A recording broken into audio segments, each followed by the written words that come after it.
Hello friends, commerce and management classes में आपका स्वागत है। आज हम डिस्कस करेंगे यूजीसी नेट जेआरएफ का पेपर नंबर 1 सेट नंबर 10 और इसके हम टीचिंग एप्टीट्यूड के क्वेश्चंस करेंगे। तो चलिए शुरू करते हैं टीचिंग एप्टीट्यूड के क्वेश्चंस नंबर 1। निम्न सूची में से उन कथनों की पहचान कीजिए जिन्हें शोध साक्ष्यों से समर्थित प्रभावी शिक्षण के प्रमुख व्यवहारों के रूप में माना जाता है। It means which of the following are considered as key behaviour of effective teaching as evident from researches.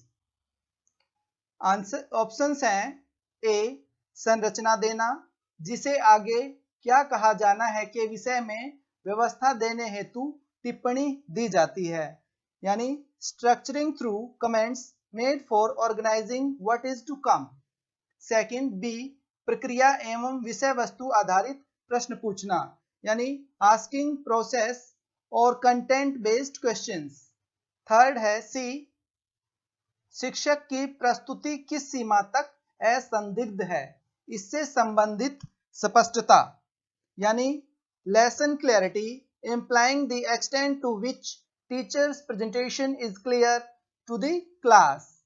D विद्यार्थियों के विचारों एवं अवदानों को शिक्षक द्वारा विषय प्रस्तुति में अपने द्वारा की गई प्रस्तुति में जोड़ना, यानी using students ideas and contribution while the teacher is presenting the subject। ई अनुदेशनात्मक विविधता, जिससे तात्पर्य है शिक्षक की प्रस्तुति में प्रसरण एवं लचीलापन, यानी instructional variety involving teachers variability and flexibility during the presentation. Then F विद्यार्थी सफलता दर, जिसका तात्पर्य है विद्यार्थी किस गति से अवबोध करते हैं तथा अभ्यासों को सही ढंग से पूरा कर लेते हैं, यानी student success rate implying the rate at which students understand and can correctly complete the exercise। आपके जो ऑप्शंस हैं इसमें से कौन से इन सभी में से A B C D E F में से किस किस को समर्थित प्रभावी शिक्षण व्यवहारों के रूप में शामिल किया जाता है? तो हमारे आंसर हैं सी, एक शिक्षक की प्रस्तुति किस सीमा तक असंदिग्ध है, इससे संबंधित स्पष्टता, यानी शोध साक्ष्यों से समर्थित प्रभावी शिक्षण के प्रमुख व्यवहारों को निम्न कथनों के रूप में माना जाता है। 1 इज सी।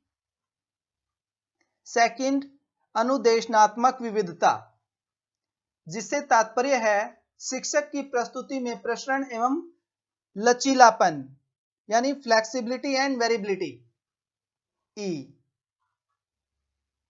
एंड एफ विद्यार्थी सफलता दर, जिसका तात्पर्य है विद्यार्थी किस गति से अवबोध करते हैं तथा अभ्यासों को सही ढंग से पूरा कर लेते हैं, यानी student success rate implying the rate at which students understands and correctly complete the exercise, यानी एफ। इन तीनों को समर्थित प्रभावी शिक्षण व्यवहारों के रूप में माना जाता है।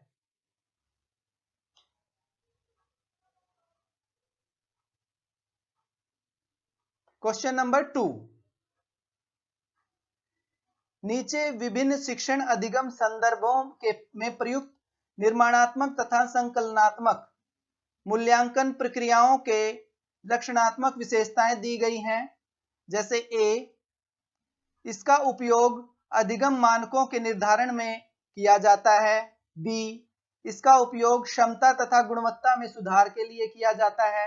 सी इसका उपयोग शिक्षकों, विद्यार्थियों तथा संस्थाओं के निष्पादन मूल्यांकन के लिए किया जाता है। डी इसका उपयोग अनुदेशन की अवधि में किया जाता है।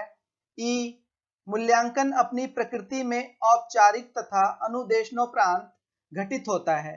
एफ एक शिक्षक तथा विद्यार्थी दोनों की सहभागिता पर आधारित होते हैं, शामिल किया जाता है, यानी शिक्षण अधिगम संदर्भित यानी शिक्षण अधिगम संदर्भों में प्रयुक्त निर्माणात्मक तथा संकलनात्मक मूल्यांकन प्रक्रियाओं में किन विशेषताओं को शामिल किया जाता है?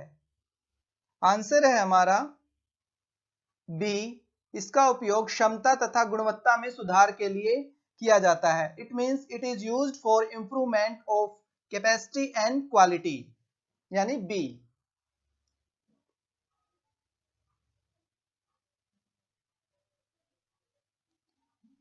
देन डी, इसका उपयोग अनुदेशन की अवधि में किया जाता है, यानी it is used during instruction.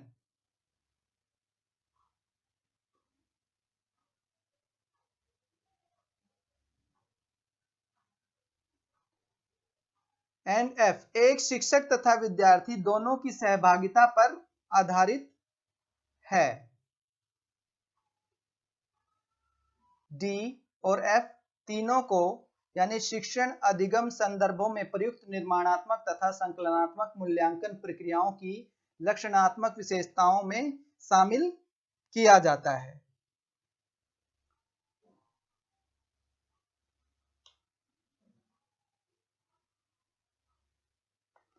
Question number 3, match the two sets and select appropriate code, यानी सेट 1 और सेट 2 को मिलाना है और इसको सॉल्व करना है। ए दिया हुआ है जैसे personality and attitude related competencies, B behavioural competencies, C substantive competencies, D style related competencies. ये हैं कॉम्पिटेंसीज दी गई हैं और ये स्पेसिफिक कॉम्पिटेंसीज दी गई हैं। ये क्या है? फर्स्ट है डोमेन ऑफ टीचिंग कॉम्पिटेंसीज और सेकंड है हमारा स्पेसिफिक कॉम्पिटेंसीज। तो इन दोनों को हमें मिलाना है। Personality and attitude related competencies यानी व्यक्तित्व तथा अभिवृत्ति संबंधित सामर्थ्य किससे रिलेटेड होता है? यह है 4 self efficacy and locus of control, आत्म सामर्थ्य एवं नियंत्रण की संस्थिति, यानी self efficacy and locus of control.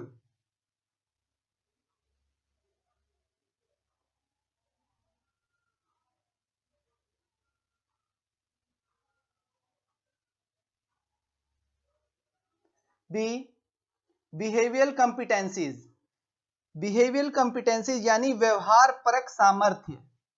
व्यवहार परक सामर्थ्य है यह शिक्षण एवं प्रबंधन से मैच करता है। 5 टीचिंग एंड मैनेजिंग।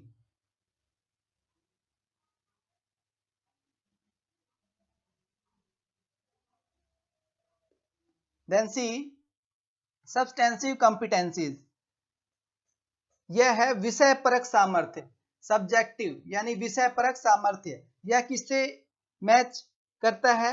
विषय तथा सामान्य ज्ञान, यानी subject and general knowledge. Then D style related competencies, यानी शैली संबंधित सामर्थ्य। यह किससे मैच करता है? 1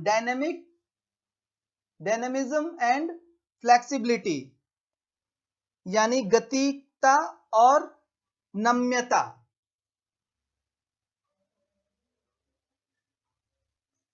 नंबर 4, नीचे दी गई सूची से शिक्षण को प्रभावित करने वाले कारकों की पहचान कीजिए, यानी विच of the following specify the factors affecting teaching. For your answer select from the code given below. इसमें से क्या है? कोड हमें सेलेक्ट करने हैं। ए है जैसे शिक्षण सहायक साधनों की उपलब्धता तथा उनका उपयोग, यानी availability of teaching aids and their use. Second B विद्यालय समुदाय संपर्क, यानी स्कूल कम्युनिटी लिंकेजेस। सी विद्यालय के कार्यक्रमों में विद्यार्थियों के माता पिता की रुचि, यानी interest of parents in the school programmes. D शिक्षक की विषय संबंधी जानकारी, यानी subject knowledge of teacher. E पाठ्यक्रम सहभागी क्रियाकलापों को आयोजित करने की आवृत्ति यानी frequency of organising co-curricular activities. F, शिक्षक के वाचिक तथा अवाचिक संप्रेषण कौशल यानी verbal and non verbal communication skills of the teacher, यानी इसमें से हमें कोड पहचानने हैं कि कौन से टीचिंग को अफेक्ट करते हैं, यानी शिक्षण को प्रभावित करने वाले कौन कौन से हैं। आंसर है हमारा, शिक्षण एक ऐसी प्रक्रिया है जिसके लिए परिस्थितियां उत्पन्न की जाती हैं ताकि अधिगमकर्ता यानी लर्नर एक विशिष्ट प्रकार का व्यवहार करे और इच्छित लक्ष्यों की प्राप्ति करे। शिक्षण को प्रभावित करने वाले कारक निम्न हैं। ए है हमारा, जैसे शिक्षण सहायक साधनों की उपलब्धता और उनका उपयोग, यह इफेक्ट करता है 1A। देन डी, शिक्षक की विषय संबंधी जानकारी सब्जेक्ट नॉलेज। देन शिक्षक के वाचिक तथा अवाचिक संप्रेषण कौशल यानी verbal and non verbal communication skill of teacher.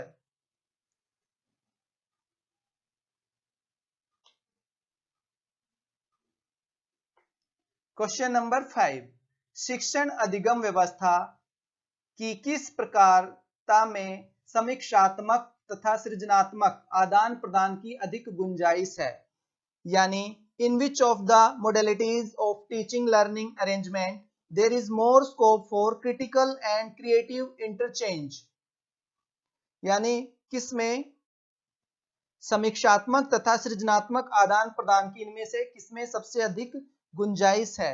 A, training session यानी प्रशिक्षण सत्र।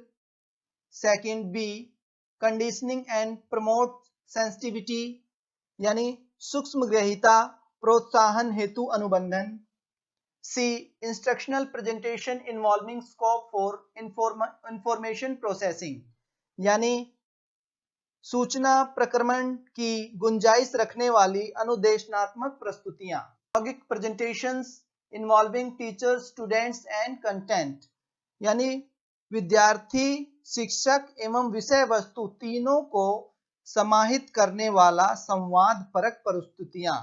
आंसर है हमारा डी, यानी समीक्षात्मक तथा सृजनात्मक आदान प्रदान करने के लिए कैसा होना चाहिए कि शिक्षक और विद्यार्थी एवं विषय वस्तु तीनों को समाहित करने वाली संवाद परक प्रस्तुति हो, यानी dialogic presentation that involves teacher, student and content. Then तो फ्रेंड्स, इस वीडियो में इतना ही। आप इस वीडियो को लाइक करें, चैनल को सब्सक्राइब करें। Thank you.